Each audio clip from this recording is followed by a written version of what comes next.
சரிங்க சார். இப்ப காசு கொடுத்துறோம். உங்க வீடு எங்க இருக்கு சொல்லுங்க. உங்க வீடு எங்க இருக்குது? இங்க பக்கத்துல யாருமே இல்ல. இப்ப நான் உங்க வீட்டுல போயிட்டு நான் இந்த மாதிரி காசு கட்டிட்டேன். உன் மகன் 12 மணிக்கு வந்து என் வீட்டுல உட்காந்து இருந்தாங்க. இப்ப நாங்க என்னங்க பண்றது? இப்ப காசு கட்டிட்டு நாங்க உங்க வீட்டுல வந்து 10 பேர் உட்காந்துக்கிறோம். விடுவீங்களா? அத பேசாதீங்க சார். அன்னைக்கு தேதி முடிஞ்சு போச்சுல. 6 மணிக்குள்ள பணம் கட்டி முடிக்கணும்ல. 6 மணிக்கு பணம் கட்டி முடிக்கணும்ல சார். டைம் முடிஞ்சு போச்சுன்னா அடுத்த நாள் தான் சார் வரணும். நீங்க எதுக்கு சார் 12 மணிக்கு வருவீங்களா? உங்க போதைக்கெல்லாம் நாங்க ஊருக்கா இல்ல. நாங்க போதையில இல்ல. யாரு செக் பண்ணிடலாமா? உங்களே அந்த காசை காடாசி போயிடுவாங்க. காசு காடாசிக்கெல்லாம் நாங்க ஊருக்கா இல்ல. நாங்க போதை போட்டுட்டே வரணும் சொல்லணும் தப்பு. சார் உங்க நம்பர் சொல்லுங்க சார். அப்படி நீங்க இப்படிதான் பண்ணுவீங்க. அப்படிதானே நீங்க அப்படியே அடாவடி தெரியுமா? இருங்க சார். இந்த மாதிரி அடியாளோட வந்திருக்காங்க. நைட் 10:30 மணிக்கு பாருங்க மக்களே. அடியாளோட வந்திருக்காங்க. அவ்வளவு மிரட்டுறாங்க இவங்க எல்லாம்.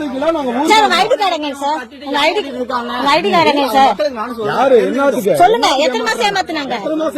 எத்தனை மாசம் ஏமாத்துறாங்க? சொல்லுங்க.